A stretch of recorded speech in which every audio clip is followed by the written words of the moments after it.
Hello Karen, and welcome to the initial screencast to talk about my final project, which is basically 3 technology-based lessons on the themes of environmentalism and the Amazon rainforest. The first part here is Stage 1A, which is the introduction to the lesson plan. Stage 1B is the description of the lesson plans. There are 3 of them. Each one is an hour and a half long with roughly 40 minutes of homework. Stage 2 are the lesson activities and the PowerPoint presentations for each lesson, and then the various walkthroughs.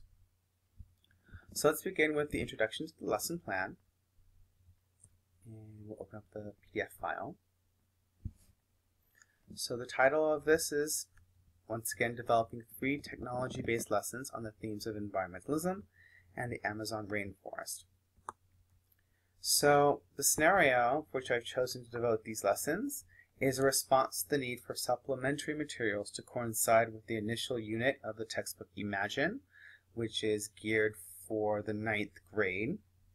I taught at a school called Tahon Hadash, and one of the courses that I taught was a 9th grade course for students preparing for the 5-point Bagrut. Granted, ethnically and in terms of socioeconomic status, it was rather a homogeneous group. Their ability was rather heterogeneous. Some students felt comfortable speaking, others didn't, and especially with the concepts of higher order thinking skills, not all the students felt really prepared to express themselves openly in the target language in English. I spoke with the teacher in charge, and she noticed a lot of, well, not in my class, but in her class, in particular, a lot of disruptions, especially students chatting on, texting their friends using their cell phones.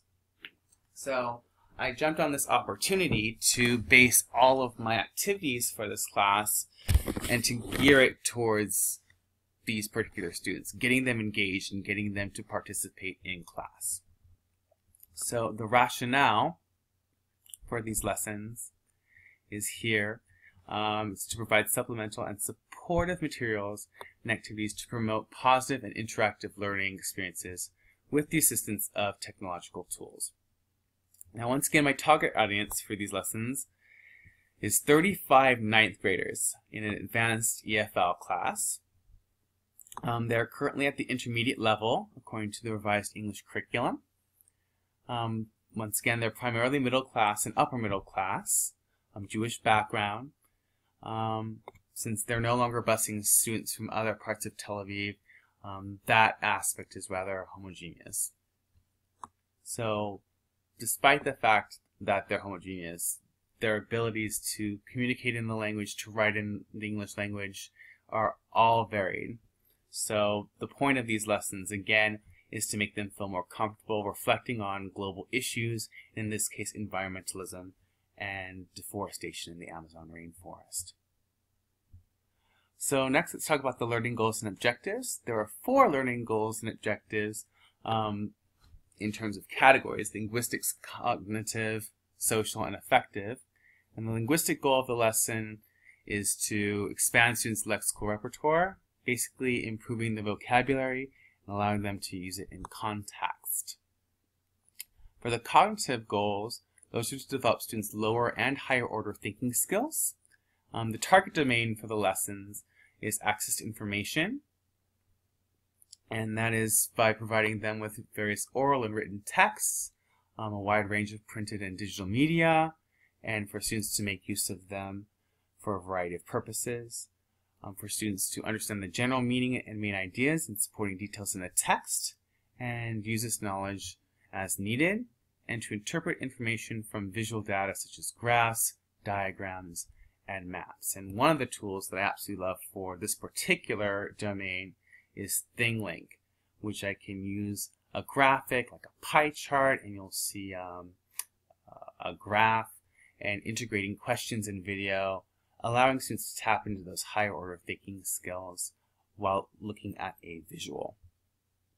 So several of the higher order thinking skills that are targeted in a couple of these activities include classifying and categorizing, making inferences, justifying their beliefs, their opinions, and uncovering the motives behind the writer of either a blog or an article. Now, the social goal behind these lessons is for students to engage in conversations about general topics, and in this case, specifically the issue of environmentalism, the importance of preserving and conserving the rainforest, and ways that we can do that. The activities will vary between individual activities versus pair and group interaction. The whole point is getting them comfortable to reflect, to write in their notebooks, as well as to engage in discussions and to share with the whole class. And finally, the effective goals of the lessons are to provide students with activities and learning tools that reflect their current interest and need for technological awareness and literacy, in a presentational style that appeal to a wide range of learning modalities and intelligences as defined by Gardner. Perhaps one of the reasons why they were constantly texting each other using their smartphone is because that's the tool that they feel the most connected to. Always just focusing on the textbook, although Imagine is a great textbook, being able to have lessons and activities that are geared in terms of the same theme and topic, but not always tied to the book in order to conduct the lesson. Sometimes taking a moment to use a tech tool or see a PowerPoint presentation to integrate visuals and music and all of that will keep kids engaged. Now, there are two primary theoretical frameworks that are the foundations of these lessons. The first would be the SAMR model. These are basically, it's an acronym for substitution, augmentation, modification, or redefinition, and this is how technology tools are used to enhance learning experiences. Substitution, for example, would be, an example of that would be replacing students' flashcards with a tool such as Quizlet. Augmentation is using a tool to add some form of functionality like sharing properties in Google Docs. An example of modification would be, take for example, ThingLink. Analyzing a visual image, you could have printed that image, but instead modifying it where the questions are embedded, accessing higher order thinking skills, integrating video, changing the way we're used to teaching rather than just paper and pencil. And then finally, redefinition, which is actually giving students the opportunity to use a tech tool to create something new, to produce new knowledge, and to allow them to share their ideas and opinions. And then the third lesson, students will be using an Adobe Voice tool to give a presentation about a particular area that is important to them.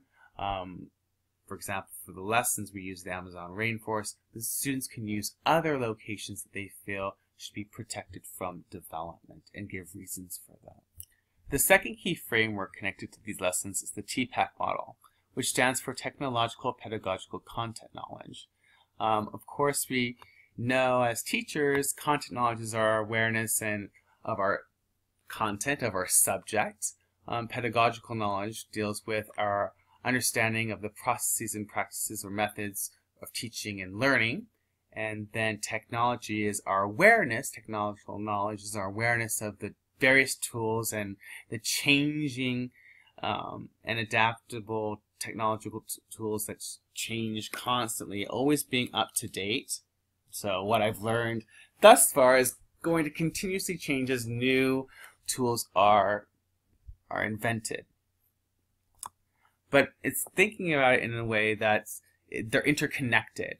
For example, pedagogical content knowledge is specific pedagogy, awareness of pedagogy that's applicable to specific content. What methods that could be used for teaching a second language vary from tactics that are used to teach mathematics.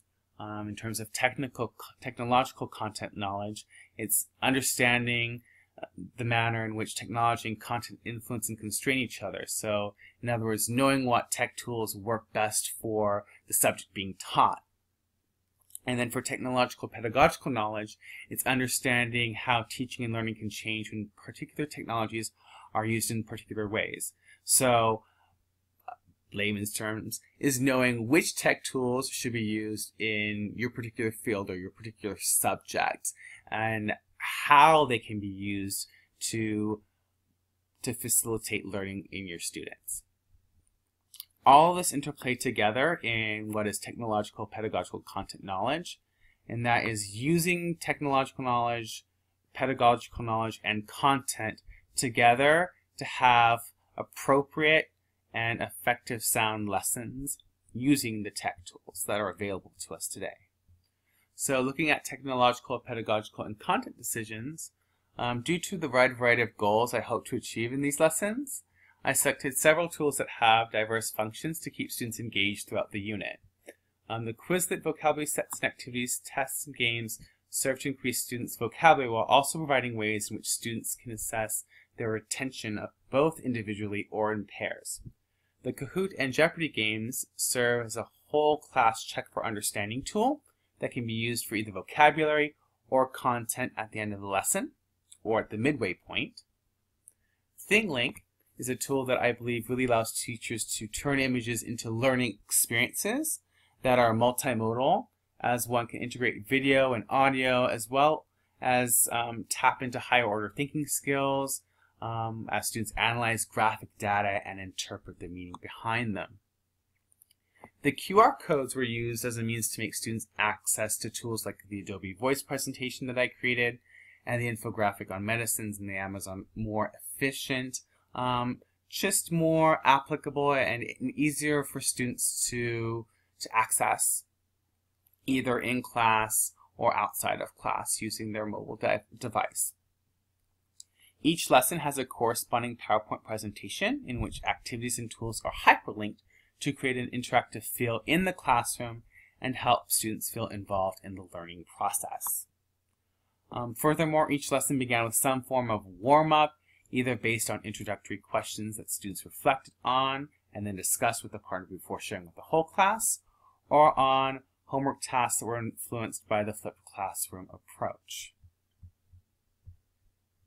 There are several potential challenges that could prevent the successful implementation of the lessons. The first is the lack of resources available in the classroom itself. Now, most of the classrooms in Hadash have a computer with internet and LCD projector. However, some of the classrooms that I've taught in had nothing but a whiteboard. So depending on the availability of rooms that have computers and projectors, the teacher may not be able to present the PowerPoint slide. However, since these tools can be used with mobile devices, the activities can still be used in the class regardless of whether or not there is a main computer, although that would be an ideal situation.